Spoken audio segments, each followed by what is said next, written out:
All right, today I have something that came from Australia, and it's the Mongrel Riding Boot. Now I gotta say, the funny thing about this right off the bat is that it was advertised as like a horse riding boot, but it can also be a dress boot, and you'll see why I say dress boot in a second. But when you get the box, there's a guy on a quad. So when they say riding boots, I guess you could use it to ride motorcycles. I don't know. It's just funny when you see how dressy the boot looks, and then you see the guy on the motorcycle. It doesn't really match. But hey, if they're actually good for riding motorcycles, then cool. Here we go. Let's open these bad boys up. All right, packaged nicely. Oh, look at that.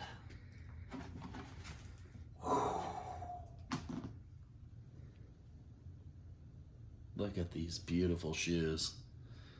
All right, I gotta say one thing right off the bat. These are light. Like, they just feel lighter than they look. They look like they'd be super heavy, but they're actually really, really light. So let's look at them. Okay. The other thing I'm noticing right away is they got the stitching on the bottom here. It's actually fake. And that cracks me up.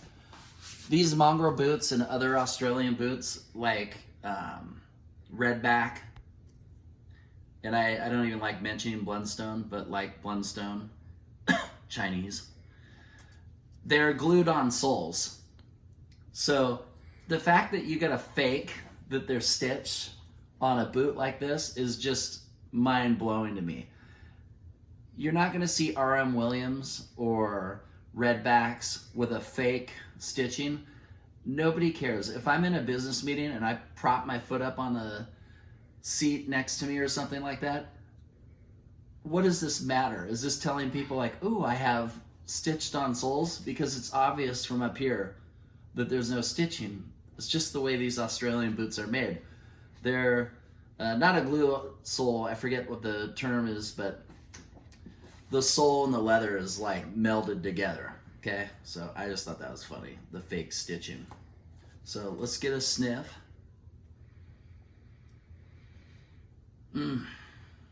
I do say that the leather smells great. You know that in my other videos I always smell the leather. Oh, man, they smell good. So I'm gonna smell the inside too. Man, it just smells like really good leather. Leather feels nice and thick. You get a look on the inside here.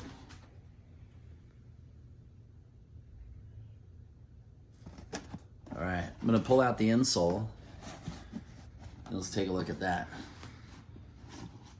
Okay, here we go.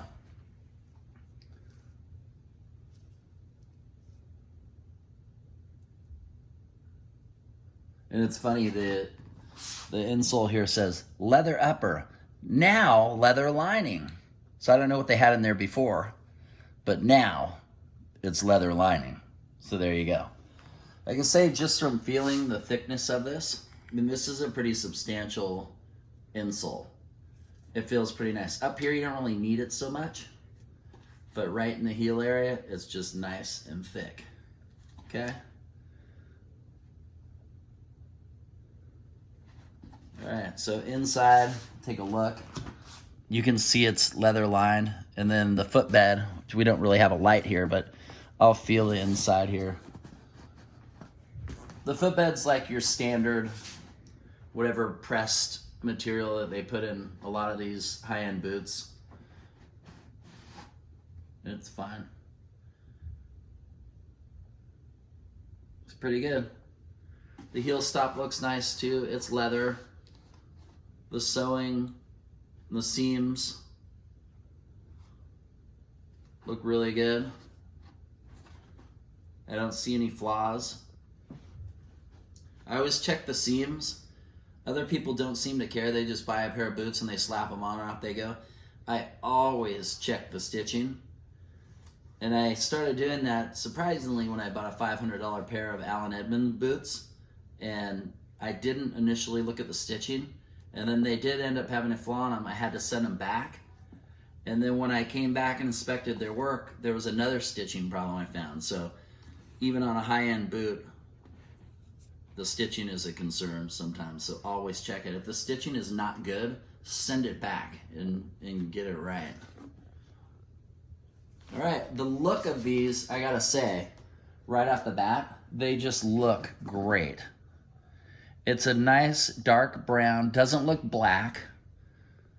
I don't know how well this reflects on the camera, but it's a nice chocolatey leather. That's what I will say. It's not going to be mistaken for black. It's definitely brown, but it's not a light brown. It's just a nice chocolate rich brown, and it looks amazing. All right, I'm going to try the other one on here. Since my left foot is fatter and bigger than my right foot, I will try on the left first. And I am putting it on without socks because I am a California guy at heart and don't always wear socks. Even with my red backs, I don't always wear socks. So let's just see how they fit. Some people like to wear a big old boot sock. I do not. All right.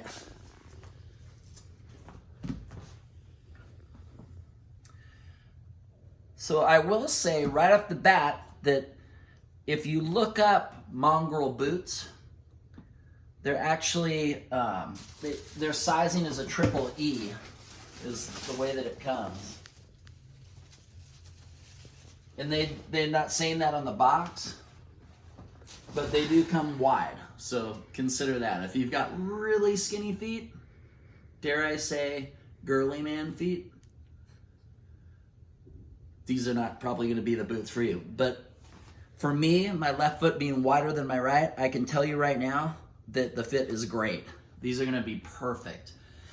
I have other boots that I bought, and they just hurt my feet. They're too skinny. And after you break them in, they could stretch out a bit, but these feel tight around the foot, which is good.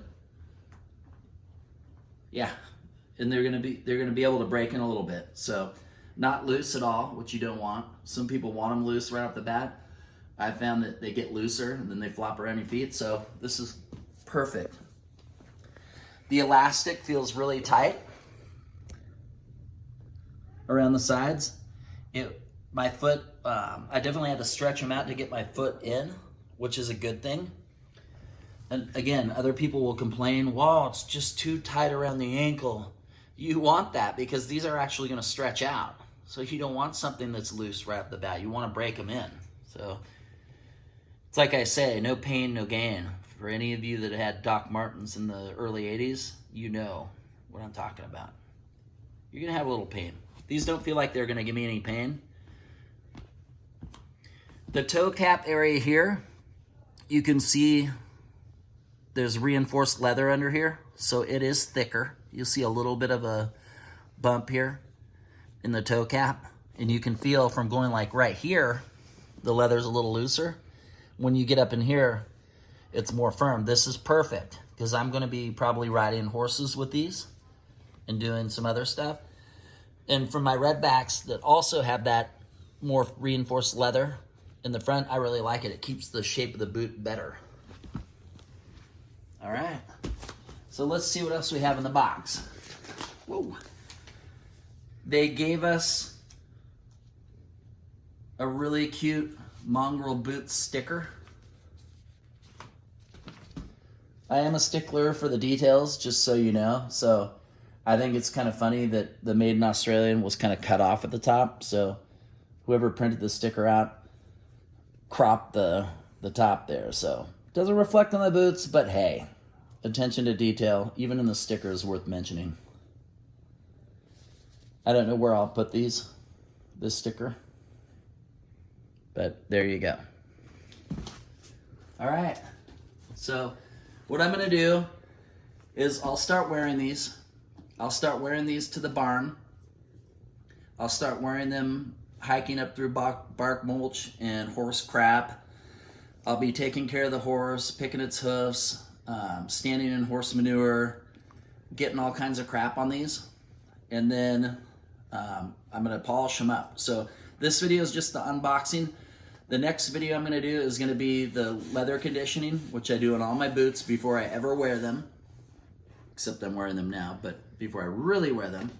And then I do the leather protectant with an Obanoff's or a Hubbard's boot grease. And then I'll wear them. And I'll wear the crap out of these things, and then we'll just keep doing videos showing how they wear. The reason why, I'm gonna wrap this video up, that I got these is because I had the red backs and other work boots that are just trasher boots. Occasionally I gotta go meet somebody for a business meeting, and my red backs don't really look business proper. These boots do. So if I can wear these and step in a 4-foot tall pile of horse or cow crap and walk through the mud and the rain for 10 hours or, you know, whatever, and then hose them off real quick and wipe them down with a towel and then walk into a business meeting, then it's mission accomplished. So I'm gonna let you know about that too. The next couple videos, the next one will be the original conditioning and the protectant, and then the next couple videos will be me getting the cow crap off of them, the horse crap, and then see how well they clean up for a dress boot that you could wear to work. Okay?